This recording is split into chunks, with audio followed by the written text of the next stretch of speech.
కడప ఒక పట్టణం అది అభివృద్ధి చెందుతున్న సమయంలో ఈవేళ అక్కడ ఉన్మాదులు దుర్మార్గులు ఎక్కువ అవుతున్నప్పుడు అక్కడ ఇది ప్రశ్నార్థకగా అంటున్నానని చెప్పి హిందువులందరూ కూడా మీరు సందేహపడవచ్చు.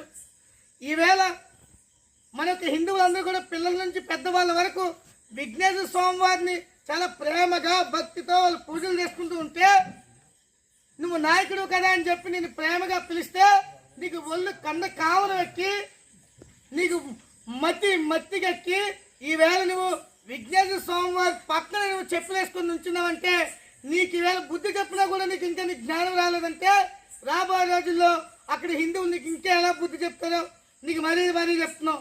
నువ్వు ఒక రాష్ట్రానికి ఉప ముఖ్యమంత్రిగా చేసి కూడా నీకు సిగ్గు రాలేదంటే నువ్వు హిందువులు ఎంత అవమానపరుస్తున్నావో. అదే హిందువులు నీకు ఓటు వేయకపోతే నీ బతికేమవుతుందో అంజద్ బాషా నువ్వు ఒళ్ళు దగ్గర పెట్టుకో.